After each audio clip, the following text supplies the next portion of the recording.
evening, everyone. Thank you very much for joining us. Today's session of Self-Awareness Part 4. Self-Awareness Part 4.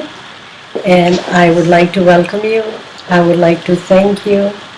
And as always, I want to thank especially your fingers and your minds who have decided to turn on the computers and also have planned to sit for 30 minutes talking about self-awareness. I'm also thankful to all the feet who have come here, especially with taking the time to drive in the busy schedules to come and talk about self-awareness. And today I must say something, and that is when we talk from heart to heart. We use the mind, but it is not the mind that is talking. The talk is straight from heart to heart. Therefore, the virtues of the heart are always above. That means if there is something during the discussion which goes through, and it may not be received so openly by the heart or the mind, then I hope that in the kindness of yourself you will forgive me for that. Because the intent is to make ourselves more aware, and when we become more aware, we become more forgiving, just like nature. So I hope that you would do that for me. Because as I mentioned, our intent is only from heart to heart, where we are trying to understand what is self-awareness. And today we decided to concentrate on the word self, because once I go through a session, we do end up getting feedbacks.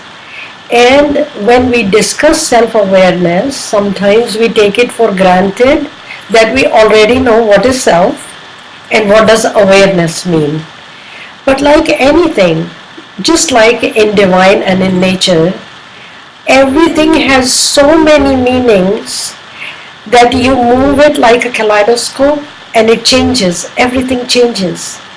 So therefore it is worth for us to discuss that in self-awareness, truly what does self mean? So I would like to talk about I and my body. Because generally when we talk about self, we take it for granted that it is our self, means our body. So when we are talking to ourself, that becomes like the conscious entity within us that is making this body to talk, right? We all know that there is a living body and there is a dead body. If you compare the physical features, they are alike. The nose of a living person or a dead person is exactly the same. The eyes are the same, but in the living, the eyes can blink, and in the dead, they cannot blink. That's the only difference. But the conscious energy that is giving the power for blinking, that becomes that self. That is the self that we are talking about. And in many scriptures, this self has been taught. So if I ask someone, how are you doing? Because we have taken so much you as part of the body that we say, I am well. Even if the heart is hurting, we say, I am doing well. Or we say, what is your name?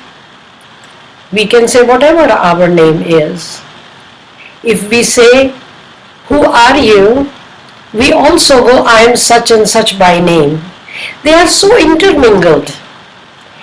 But there are some times when our level of awareness is high, we start differentiating between the word of self, of I, of my body, and who is working in it. Like if I am right, and I think a lot of these scriptures and what is written, I don't necessarily remember them correctly, but in one of the scriptures, which is called Gita, Lord Krishna is telling Arjun that you are not body. When you operate as your soul self, which is your heart, then there is no action and reaction. You are beyond the law of action and reaction because you are not working as body which has a mind. You are working straight heart, the drop of the ocean, which really has no shape, only a vibration. Therefore, there is nothing to it. Once you act like that, there is no law of action and reaction on you. And I think in the Bible also it says, I and my Father are one. So, I is referring to what is referring to the body or to the heart or to the soul. So, as our level of awareness goes high, we start to differentiate between all this terminology that what does truly self mean. There was a seeker who went to somebody who was enlightened, who was living in a solitude. There was not much, not house, not orderlies standing outside, and he knocked at the door. So from inside, the enlightened soul asked, "Who is it?" Right? That's a good question. I'm not going to open the door if I don't know. And the seeker who was knocking, he said, "That's why I have come here to you, to find out who am I. I really don't know who am I." So therefore, we always need to see who we are, what does really self mean, and how does it all work in conjunction. There is another story that I really know. I know this person whose self-awareness was very high, and when he was a little boy, he went to someone, because whoever is growing into awareness would always want to go to somebody who is enlightened, because their minds is going in that direction. They want to find out what is the purpose of their life. So this is not a very old story, but it is fresh, that this person was very small and his mother took him to somebody whose awareness was very high. And this little boy didn't want to go in and meet with this person. So after a lot of fussing around, he decided to go. And then finally when he went in there, this gentleman asked him the same question, "Who are you?" And then this little boy started thinking that the question he is asking me, and look at the level of awareness this little boy has. He says he didn't ask me, "What is your name?" Because if he had asked me my name, I would have told him. He didn't ask me whose body has come into this room. I would have told him I live such and such place. He's saying, "Who are you?" And I really don't know who I am. That little boy thinking. And then he was quiet. And then this gentleman asked him again, "I have asked you who you are." And then everybody in the room thought this boy is not really comprehending. It's such a small question. Who are you? He should have state out his name already. And then this boy still didn't say, but then he suddenly went into an experience where he experienced that a light, the sun rays, like rays, that he separated from all those rays that were coming out from the sun. So he answered to that gentleman that at some point I was within that sun, I was his ray, and now I have separated, and I feel that I have to merge into that sun again. And that was the little boy's answer. How did he get that awareness? I don't know. But he did. And then the person who was asking him that question shared with the rest of them his level of awareness, although he was a young boy, but within you, within soul self, we are all knowledgeable, unchangeable permanence and knowledge. And he shared why this little boy couldn't answer the question, who you are, because he did not see himself as the body. So when we are discussing about the self-awareness, really, it means that we are trying to find something which is inside us, giving us the power so our body can move. Body has been given mind, intellect, and further planes, which is not the scope of this discussion today. But at the same time, when we use our soul self as the rider and mind as the ride, we can guide it through. We can find where we are going, what we are looking, but then we are going into ourself. And just to make this point a little bit clearer, if we look into a light bulb, there is filament in the light bulb, and the filament is there, bulb is there, but not necessarily it is lit at this point. So if we consider our awareness to be the filament in the bulb, it's there. Because without that we couldn't be surviving. I couldn't be moving my hands if it wasn't there. But that doesn't mean it is lit. We have to, or someone has to turn on the switch, right? So when we turn on the switch, suddenly there is light. The bulb is lit now. Bulb itself doesn't have the light, but because of the filament in the light, it's on. Now think about this. If this bulb was wrapped and wrapped and wrapped with 1 million clothing around, even it is lit, you cannot see. It is still dark. So the problem is not with the light, with the switch on, or with the bulb. It's with the clothing all around and all around. And that is the clothing that we get from action and reaction, because our minds are, by the moment, if I say one thought at a time, that won't be fair, because our minds go 100 thoughts at a time. They are going, they are not stopping. So the filament is there, the bulb is there, and the light is there. Now when we relate this example to self, think about this. This is the self, is the filament. It's the live current within us. And even if you see the filament, when the bulb is on and the current is flowing, really you cannot touch you will touch the current and you will get electrocuted, but you cannot see the current. It's a power. That power turns on the bulb and we see the light. Light is the reflection that there is electric current flowing. So in this body, when this consciousness is flowing, the physical body is the manifestation of that self, which can be presented as the awareness of the self, which would be different at the level of mind, which will be known as intellect. So therefore the awareness and intellect, although look the same on the surface, very different in nature.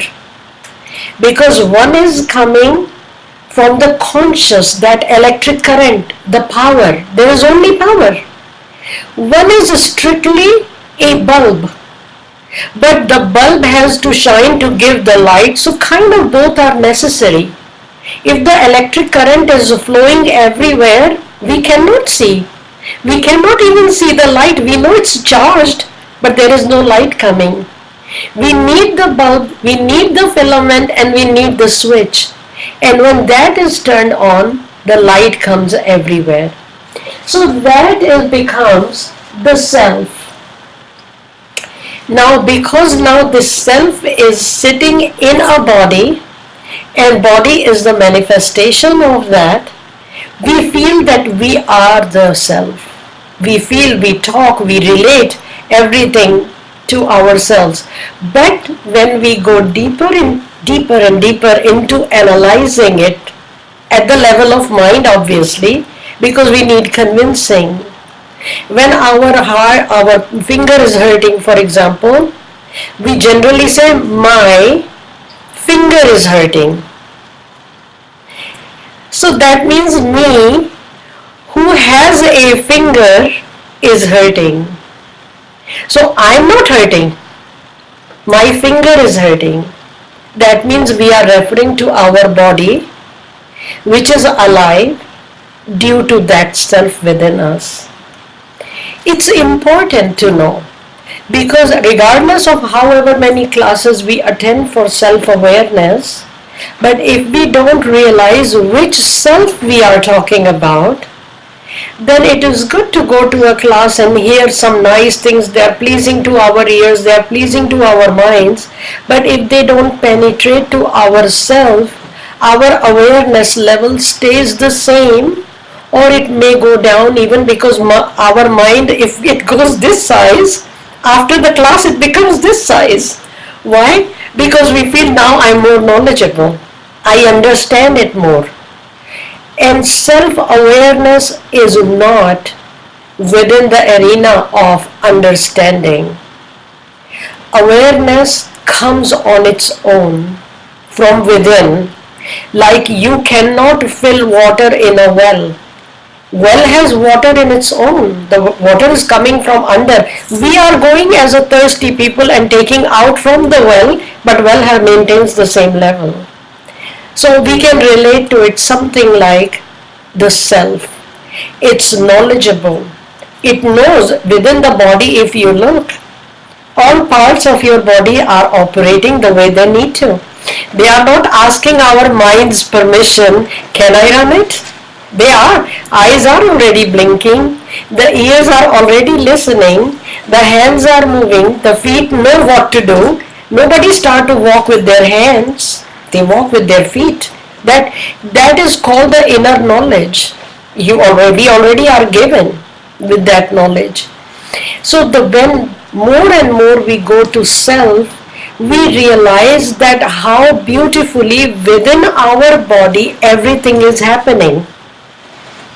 And when we analyze it, right away we go to the level of mind, and at the level of mind we start analyzing it, looking into it, trying to convince ourselves, which is good, because at first step maybe that is what is necessary.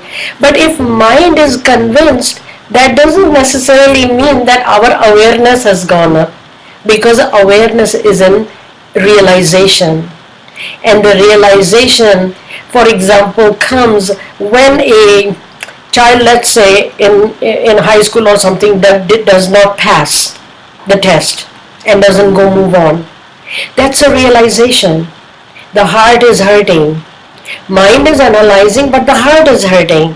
So either the lesson comes, I have to study more, or I have to do this. Why people are going to make fun of me, or they are ahead of me. That's a realization. You are a year behind, that's an evaluation of the mind, the repercussions of the action. So that self, when we go to the awareness part, the self becomes very important, that we realize what truly is the self. Now, when we differentiate between the self and the body, now we will look into why it's hard to make ourself to progress when it comes to awareness. Self is reflecting itself in the body, like we shared, the bulb and the filament, and the body into consciousness. We just went over that. Body is run by mind, and body has been given the ways to feel and see everything that is happening to this body, to other bodies, and the environment we are living in, right? We have been given the eyes, we have given the ears, we have been given the mouth, and all these things, and the nose so we can smell, and the two genitals. We have been given these 9 openings to the body. And then there is one more opening that has been given to us, but it is hidden. And that, I think we are all familiar, that is called the 10th door, or it is called the third eye. It's here, nobody can see. These two we can see, but this one we cannot see. So there are 9 doors, and then there is this 10th door. So when we go to these 9 doors, ears will listen to outside music. The person who does not have the capacity to hear, what do they miss? The outside, either the noise or the music or whatever goes on in the world, outside world. These ears can only hear that. The nose will smell, beautiful food or the flowers or the fragrance and all that goes on. Eyes can really see the beauty outside, still outside. So our attention and mind is always occupied from the eyes, from the ears, from the smell, and then we eat something, we taste or we drink something. There are so many senses that we can feel from the mouth.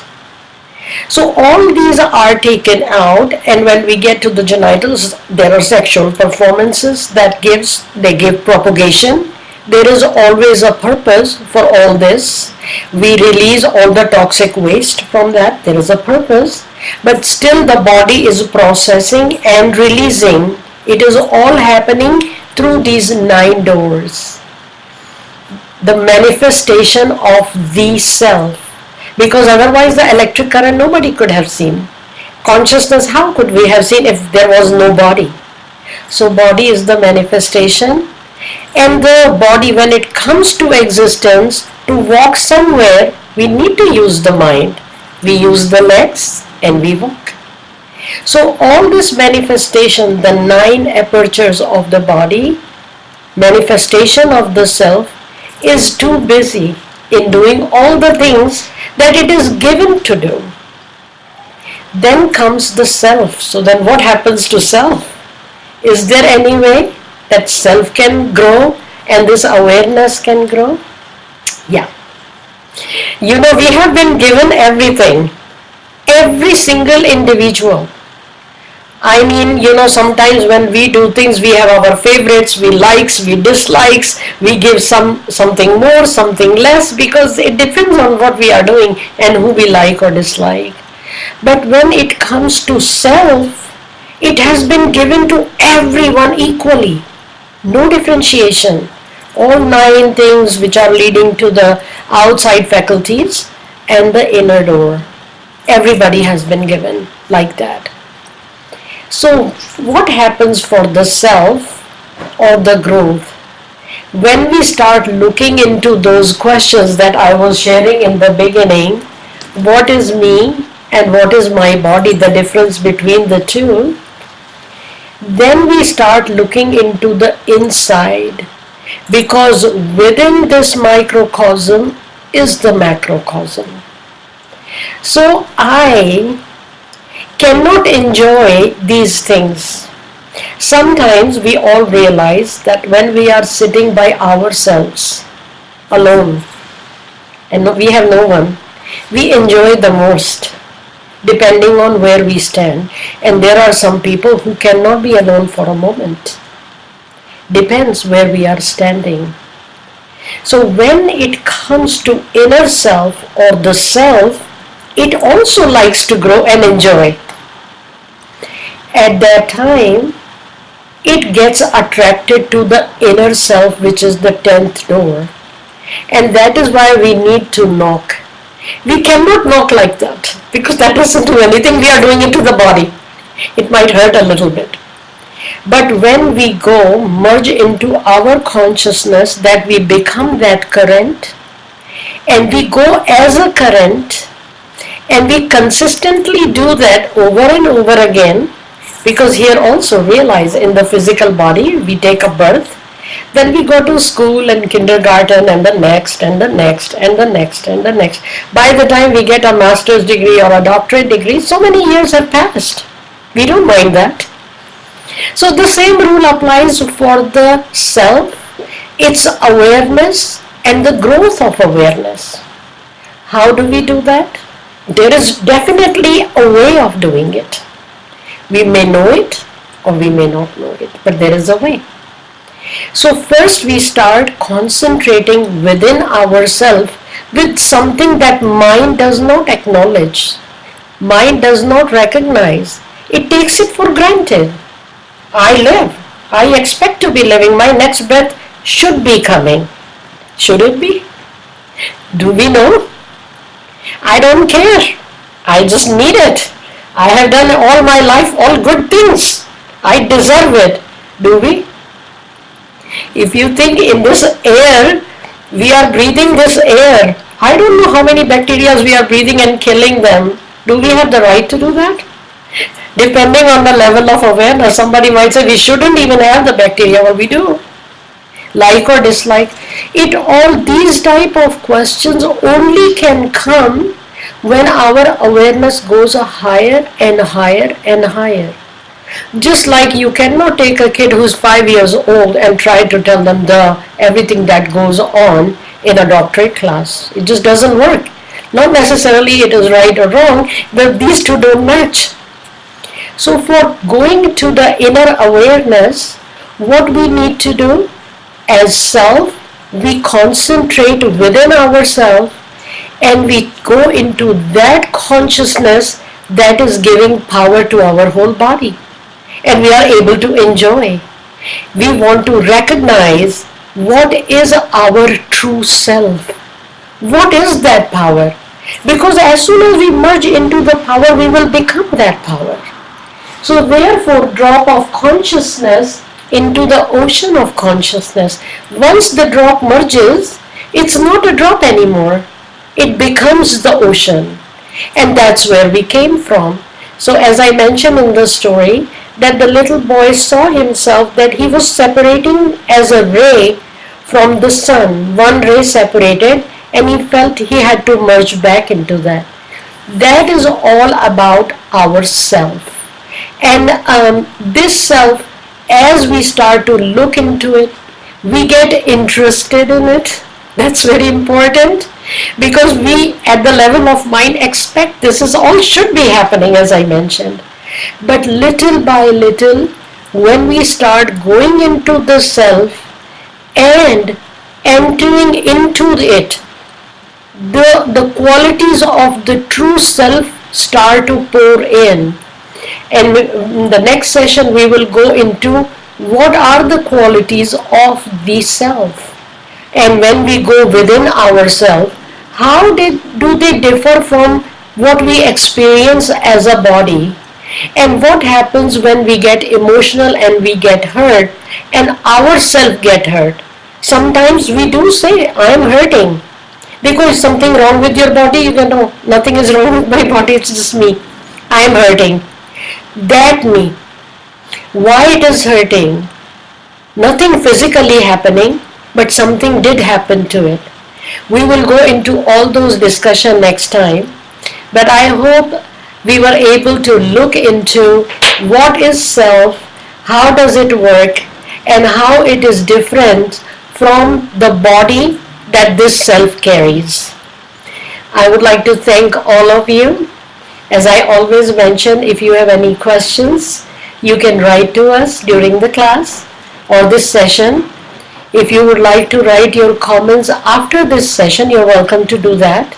Once we have a few questions, we will do a session just on the questions. And then I would like to thank you for taking the time to watch this session. I would like to thank your fingers and your minds to take the time, sit and enjoy the session. I hope. Always remember that you can come to our website, which is drkors.com, to leave your comments. You can come to our Facebook page, which is facebook.com/drkors. You can go to our YouTube channel, which is youtube.com/drkors, or you can write straight on our Ustream channel. We always love to have you. Remember, happiness is not too far.